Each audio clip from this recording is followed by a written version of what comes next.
మీ లోపల అణువులోను కణకణంలోను ప్రతి రక్త బట్లోనూ కూడా దత్తుడు నిండిపోయి ఉన్నాడు. ఆ శ్రీపాద శ్రీవల్లభుడు నిండి ఉన్నాడు. అంటే ఎప్పుడు మీ జీవితంలోకి శ్రీపాద శ్రీవల్లభుడు ప్రవేశించాడు? ఫస్ట్ నాకు అమ్మవారి భక్తురాలండి, లలితాదేవి అమ్మవారి ఉపాసకురాలని. తర్వాత మాది తిరుపతి. ఇంకా స్వామి వెంకటేశ్వర స్వామి, మీకు తెలియదు ఏముంది, స్వామి వెంకటేశ్వర స్వామి ఇంతే తెలుసు తప్ప నాకు గురువుల గురించి దత్తాత్రేయ స్వామి గురించి అసలు ఏమీ తెలియదు. ఒక 40 ఏళ్ళ క్రితం మేము గుడివాడ రావడం జరిగింది. అప్పుడు ఇంకా బాబా, మన అదే శ్రీ సాయినాథుడు కానీ ఇలా మహాత్ముల గురించి, ఇలా గురుచరిత్ర గురించి పట్టుకోవడం జరిగింది. గురుచరిత్ర ఎప్పుడైతే చదివానో, ఓ దత్తాత్రేయ స్వామి గురించి తెలుసుకోవాలి, ఇంత అద్భుతం కదా ఆయన, గురు అనుగ్రహం పొందాలంటే ఇంత కష్టమా, ఇంత సులభమా, కష్టం ప్లస్ సులభం రెండు ఉన్నాయి కదా, అట్లాంటి నేను గురువు గురించి తెలుసుకోవాలని పట్టుకున్నాను. ఆ గురు చరిత్ర ఎప్పుడెప్పుడు అలా చదువుతూ ఉంటే గురు అనుగ్రహం, గురు స్వప్న దర్శనం ఇవన్నీ జరిగాయి. గురు చరిత్రలో దత్తాత్రేయ స్వామి గురించి, నృసింహ సరస్వతి, శ్రీపాదవల్లభ స్వామి ఇలా తెలుసు కదా. అప్పుడు శ్రీపాదవల్లభ స్వామి గురించి ఆయన చరిత్ర ఒకటి ఉంటే బాగుంటుంది అనిపించింది నాకు. ఎందుకంటే ఒక అధ్యాయం 2 అధ్యాయాలు వస్తాయి కదా, దాంట్లో మొత్తం తెలుసుకుంటే ఎంత బాగుండేది అనిపించింది. నిజంగా అనుకున్న కొంతకాలానికి ఒక 18 సంవత్సరాల క్రితం, 17 సంవత్సరాల క్రితం చరితామృతం పారాయణం వచ్చింది అనమాట. అంటే శ్రీపాదాల చరితామృతం. అప్పుడు ఇంకా అప్పటి నుంచి స్వామిని పట్టుకొని ఆయన లీలలు, ఆయన ఎన్నో మహిమలు చూసి పులకించి పోతుంటాను. అట్లా స్వామికి దగ్గరయ్యాను. శ్రీపాద శ్రీవల్లభులను కానీ, గురువులు కానీ, ఈ దత్త మార్గాన్ని కానీ పట్టుకుంటే ముందు మన సాంసారికంగా కానీ, ఆర్థికంగా కానీ ఇవన్నీ చాలా ఇబ్బందులు గురి చేసి లేని స్థితికి తీసుకొస్తాడని చెప్తుంటారు. మీరు అట్లాంటి ఇబ్బందులు ఏమి ఎదుర్కోలేదు? అసలు ఏం లేదండి, అది నిజంగా అబద్ధం అనమాట. ఎందుకంటే ఇప్పుడు జనక మహారాజు ఆయన అక్కడ ఉండి, మా రాజయ్య కూడా ఆయన ఎంత ఇదిగా అద్భుతంగా అనుభవించాడు అందరికీ తెలుసండి. కాబట్టి మన సంసారంలోనూ ఉంటూ కూడా ఎన్నో అద్భుతంగా చేసుకోవచ్చు. సంసారానికి భక్తికి సంబంధం లేదు అని ఖచ్చితంగా చెప్తాను సార్. ఎందుకంటే నేను ఆ రోజు నుంచి కూడా పోనీ ఇంట్లో భక్తి పూజ కూడా కాదండి, నేను గత 25 సంవత్సరాలుగా బయటకు వచ్చి ఎన్నో అద్భుతమైన కార్యక్రమాలు చేస్తున్నాను కూడా కాదు, చేపిస్తున్నారు స్వామి నాతో. తర్వాత ఇంట్లో వాళ్ళ సపోర్ట్ ఉంది, అలాగే బయట వాళ్ళ ప్రేమ ఉంది. కాబట్టి ఇలా అద్భుతంగా ఎన్నో కార్యక్రమాలు, సిద్ధమంగళ స్తోత్రాన్ని విస్తృతంగా స్వామి ప్రచారం చేయిస్తున్నారు. మరి ఇవన్నీ నాకు సంసారంలో అడ్డం అనుకుంటే నేను చేయించలేను కదండి. ఇది ఒక ఆడవాళ్ళందరూ అనుకుంటారు ఇంట్లో సంసారానికి బంధం ఏమో ఇవన్నీ భక్తికి అనుకొని. లేదండి, మనసు ఉంటే, స్వామి మీద మనకు ప్రేమ ఉంటే అద్భుతంగా ముందుకు సాగిపోవచ్చు. నేనైతే అలా సాగిపోతున్నాను సార్. అంటే శ్రీపాద శ్రీవల్లభ చరితామృతం మొట్టమొదటిసారిగా మీరు చదువుతున్నప్పుడు దానిలో మిమ్మల్ని బాగా కట్టిపడేసిన అంశం ఏంటి? కట్టిపడవేసిన అంశం అంటే సిద్ధమంగళ స్తోత్రం అండి. నాకు బేసిక్ చాలా ఇష్టం, పాటలు అంటే చాలా ఇష్టం. 3వ రోజు పారాయణలో వస్తుంది అనమాట. నేను పారాయణంగా కూడా చదవలేదు, ఏదన్నా నా దగ్గర ఒక గ్రంథం వస్తే వెంటనే అది చదివేయడం నాకు బాగా బొక్కు పురుగును అనమాట, చదివేస్తాను. అప్పుడు అది ఏంటిది, బాపనారుడు నోటి వింటామన్న భాగ్యవంతుడు అని ఉంది అని చెప్పేసి నేను ఆ సిద్ధమంగళ స్తోత్రాన్ని చూశాను. మామూలు నేను దాన్ని ఒక పద్యంలాగా చదవలేదు, అది తెలియదు, నేను అప్పుడు వినలేదు ఎప్పుడు కూడా. నా నోటికి నాకు పాటలు అంటే బాగా ఇష్టం కాబట్టి నా అంతటి నేనే ట్యూన్ చేసుకుని కొన్ని పాటలు నేనే రాసుకుని పాడిన సందర్భాలు కూడా ఉన్నాయన్నమాట అప్పటికి. అందుకని అరే ఇది బాగుంది కదా అని నా ట్యూనింగ్ లో నేను పాడుకోవడం మొదలు పెట్టాను సార్ సిద్ధమంగళ స్తోత్రం.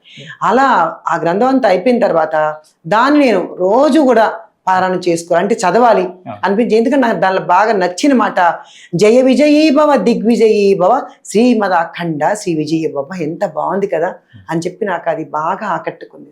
ఎట్లా అది ఒకసారి మాకు అనిపిస్తారా వాడి? తప్పకుండానండి. అయ్యో, అది నా ప్రాణం, నా శ్వాస, నా ధ్యాస, మొత్తం నా సర్వస్వం నా సిద్ధమంగళ స్తోత్రం.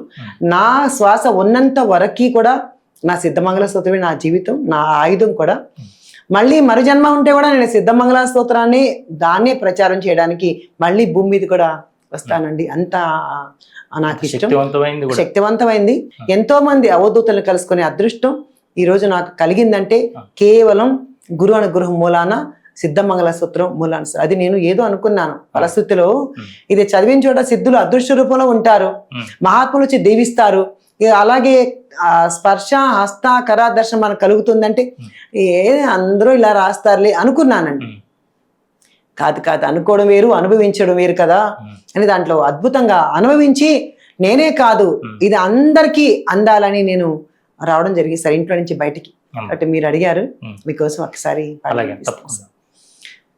ఫస్ట్ లో సిద్ధమంగళపురానికి వెళ్ళిపోకుండా ముందుగానే శ్రీపాద స్వామి మంత్రం లాగా అది నిజంగా చాలా అద్భుతమైన మహామంత్రం అని కూడా అనుకోవచ్చు. ఈ మహా మంత్రరాజాన్ని చదివి ఎంతో మంది కూడా ఎంతో అనుభవాలు పొందారు. కాబట్టి దాంతో మొదలు పెడతాను. శ్రీపాదరాజం శరణం ప్రపద్యే, శ్రీపాదరాజం శరణం ప్రపద్యే, శ్రీమదనంతా శ్రీ విభూషిత అప్పల లక్ష్మీ నరసింహరాజా, జయ విజయీ భవ దిగ్విజయీ భవ, శ్రీమదాఖండ శ్రీ విజయీ భవ, శ్రీ విద్యాధరి రాధ సురేఖ శ్రీరాకీధర శ్రీపాద, జయ విజయీ భవ దిగ్విజయీ భవ, శ్రీమదాఖండ శ్రీ విజయీ భవ, మాతా సుమతి వాత్సల్యామృత పరిపోషిత జయ శ్రీపాద, జయ విజయీ భవ దిగ్విజయీ భవ, శ్రీమదాఖండ శ్రీ విజయీ భవ,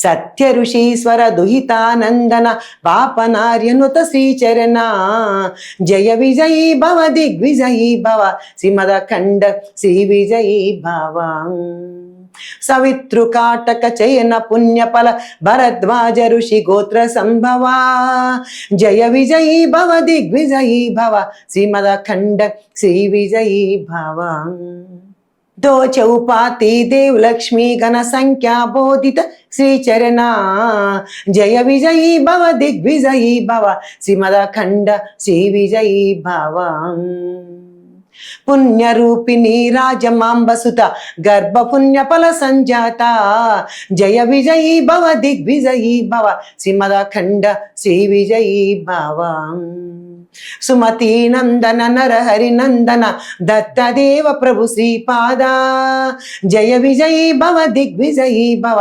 శ్రీమదాఖండ శ్రీ విజయీ భవ, పీఠికాపుర నిత్య విహార మధుమతి దత్త మంగళ రూప, జయ విజయీ భవ దిగ్విజయీ భవ, శ్రీమద్ అఖండ శ్రీ విజయీ భవ, దిగంబర దిగంబర శ్రీపాద వల్లభ దిగంబర, దిగంబర దిగంబర అవధూత చింతన దిగంబర, ఇలా పాడతానండి రోజు కూడా.